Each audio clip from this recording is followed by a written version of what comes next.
Hi, everyone. I'm Steve Adubato. We kick off the show with someone we're honored to have once again. She's United States Congresswoman Mikie Sherrill, representing the 11th Congressional District. Congresswoman, great to have you with us. Great to be here. Thanks for having me. We are taping on the 16th of November. It'll be seen a little bit later. First of all, in advance, happy Thanksgiving. Well, like it. The president says in this bill signing of this $1 trillion infrastructure deal, right?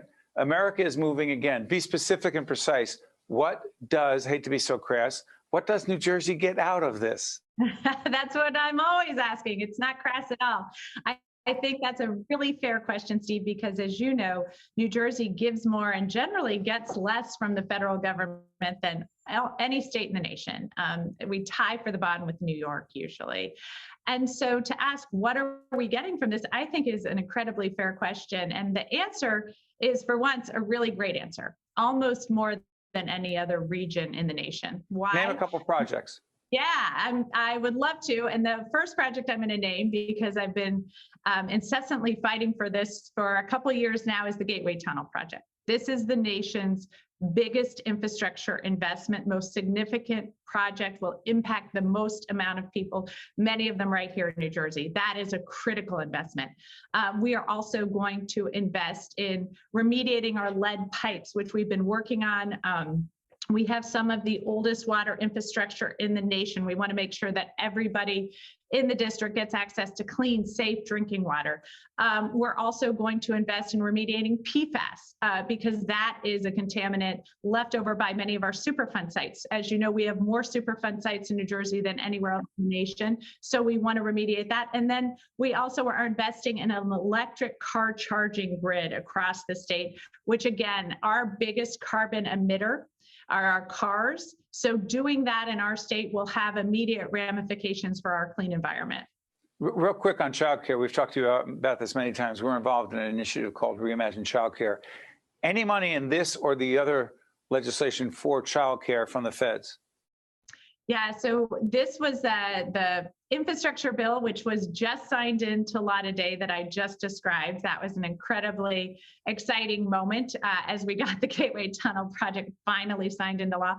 We are also working on another bill, which I have been focused on. What are some of the greatest economic impacts we can have on North Jersey? And so, of course, for me, as a mother of four and a resident of New Jersey, that's SALT and that's childcare. And state and local tax deduction capped at 10 grand. Lifting that right. That has been something that has impacted too many of my families, has made the cost of living already a difficult barrier to entry for too many families even higher. So remediating SALT, making sure we're getting rid of that cap, which I've been working incredibly hard on. And I think, you know, we've got a fix that we're ready to put forth for this second bill, but also childcare.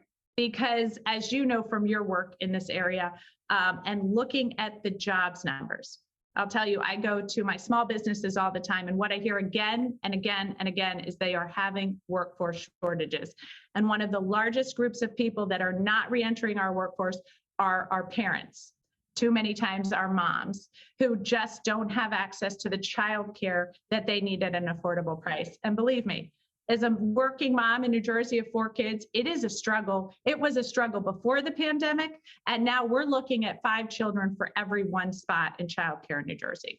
A very direct connection between childcare, adequate, accessible, affordable childcare, quality childcare, and the economy. Let me ask you real quick, can I get a number on this? Do you have a sense of what if in fact the state and local tax deduction cap currently at $10,000, President Trump at the time said that's what it should be.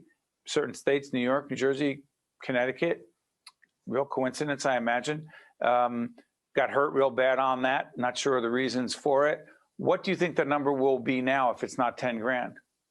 You know, I think it'll be around 80 grand, which will cover just about everyone in the district. And this is something that I have been constantly fighting for. It's something that Bernie Sanders has taken out of the legislation again and again, and myself and Josh Gottheimer and Tom Suozzi of Long Island have added it back again and again and again. Yeah.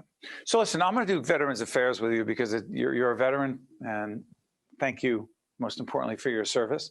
and I will go back to that in a second, but I want to ask you this. Every time you're with us, I ask you this. Why did it take so long for the Democrats who control the United States Senate, the House of Representatives, and the White House to get any of this done? And it's all not done yet.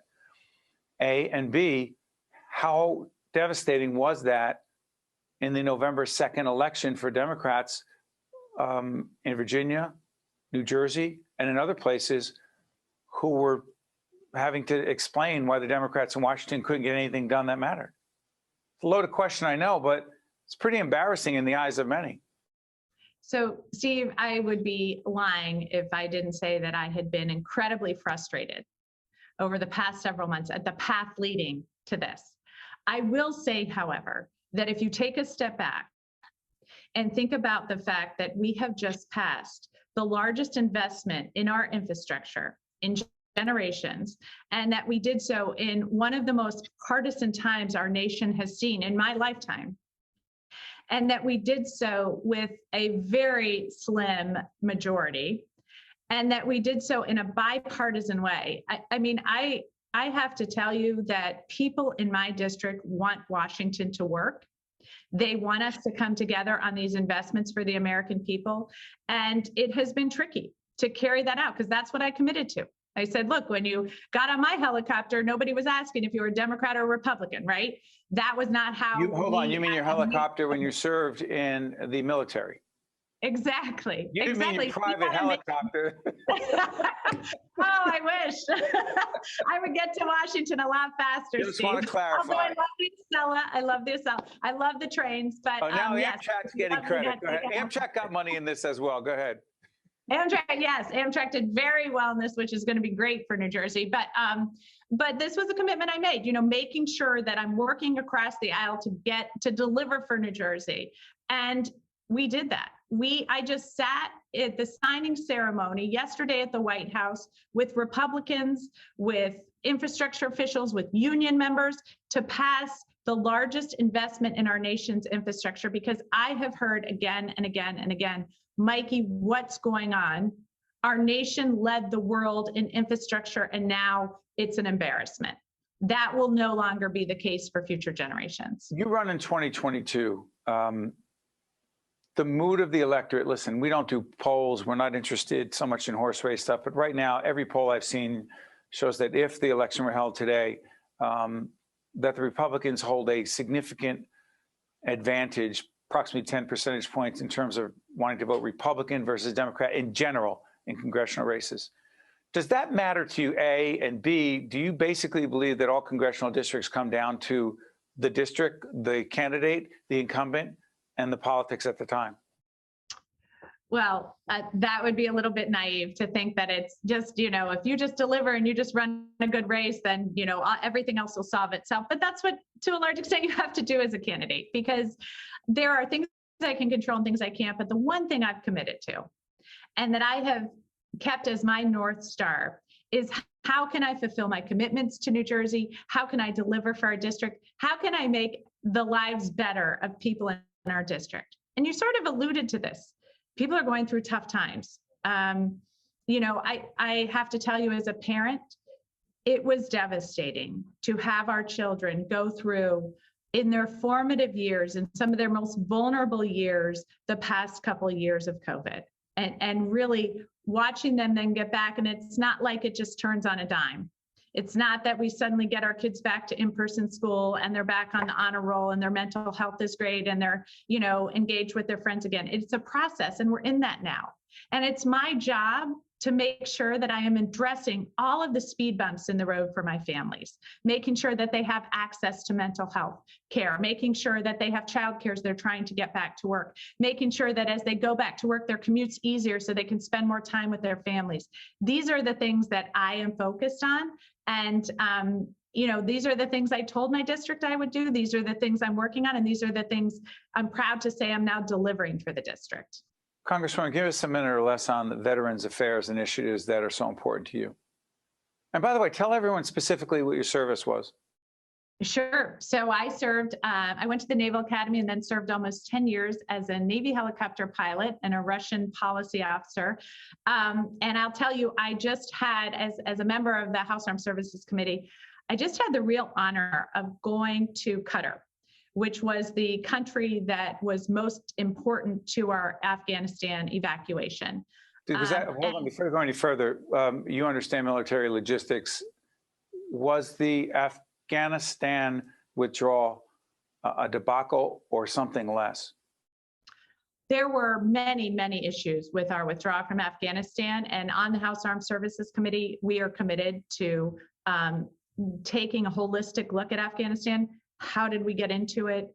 How did we prosecute that war? How did we get out of it, and where the faults were and where the problems were? Because that's critically important to going forward and making sure our military never repeats past mistakes. Great. Go back to your service again. I'm sorry, I interrupted you. No, so I was just in Qatar, and I met with our troops. And I have to tell you that it was right before Veterans Day. And of course, on Veterans Day, we thank our troops. We have a Thanksgiving holiday card writing event for our veterans to thank them. We're always thanking our troops. But oftentimes when we think of that, we're thinking of their service in battle. We're thinking of our combat veterans. We're thinking of those who've died in battle. We're not always remembering the day-to-day sacrifice of our veterans. And I can tell you, I saw it on full display in Qatar. I saw men and women who were apart from their families for over a year. While there is a lovely city in Qatar, where our base is not in that city. It is in an area of desert, just cracked earth desert. There's an airstrip and a bunch of buildings and not much else. And our men and women are serving there away from their families for over a year. And I couldn't have been more proud of their professionalism, their compassion, because they were helping the Afghan refugees through an incredibly tough time as they were waiting there for the final determination of their status. Thoughtful, compassionate, proud of their work despite the hardships. And as we say in the military, you know, when a member serves, their whole family serves. So not only are those service members serving in Qatar, but their family members are going through holidays and Thanksgiving and Christmas alone. So it's really a heavy lift for these men and women, but I could not have been more proud of them. Let me ask you something. Article in, I still read newspapers, talk about old school. Reading an article on the Associated Press by Jill Colvin, C-O-L-V-I-N, check it out. Republican leaders say little to condemn rhetoric laced with violence. Look, I don't care what your politics are, that's everyone's business. But Congressman Paul Gosar of Arizona, he put out a meme, a doctored meme. You know what it was. It was a cartoon where he was shown murdering Congresswoman Ocasio-Cortez. Says, come on, it's a cartoon. What are you making a big deal about this for? How concerned are you, particularly given your military service and you're fighting for a representative democracy? There's a question here, I promise. How concerned are you about post-January 6th political violence, including members of the New Jersey congressional delegation who voted Republicans, who voted for this infrastructure bill, who many others, Republicans, are saying, you are traitors. You did a horrible thing. You were not with us, you were with Biden. There are members of Congress not running for Congress because they're afraid for their families. Am I making too much of this? No, I think, you know, I was on the floor of the House when it was attacked. I was face down on January 6th. On January 6th with my cell phone in one hand and a gas mask in the other as angry crowds tried to break down the door of the House chamber to attack members of Congress as we were performing our constitutional duty. I never in my life thought I would be in the Capitol as it was attacked by other Americans. I could not have contemplated that even several years ago. And so I am concerned about the incitement to violence of our electorate. I am concerned, including members of Congress threatening other members of Congress. I am concerned that is seen by too many people in this country as somehow okay or appropriate. And I'm concerned not just for our democracy, I'm concerned about our children and the message this sends to them. And that is why, you know, I remind people again and again and again that every single one of us has taken an oath to our Constitution That means we believe in the values of this democracy and we are committed to upholding them. And if you cannot fulfill that, then you have no place in the United States House of Representatives or really anywhere in the government of the United States. That is United States Congresswoman Mikie Sherrill from the 11th Congressional District. I want to thank you once again for joining us. We appreciate your thoughts and your candor, and we look forward to future discussions. Thank you, Congresswoman. Thanks for having me. I'm Steve Adubato. Stay with us. We'll be right back. State of Affairs with Steve Adubato is a production of the Caucus Educational Corporation.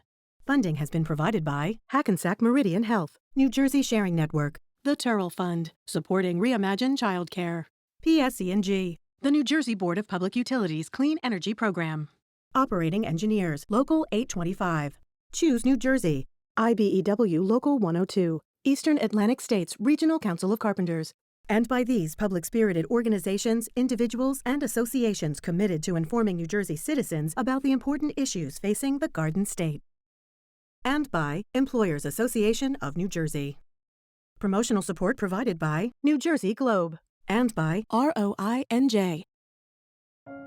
Every day, nearly 2 million customers across New Jersey rely on PSE&G to provide natural gas.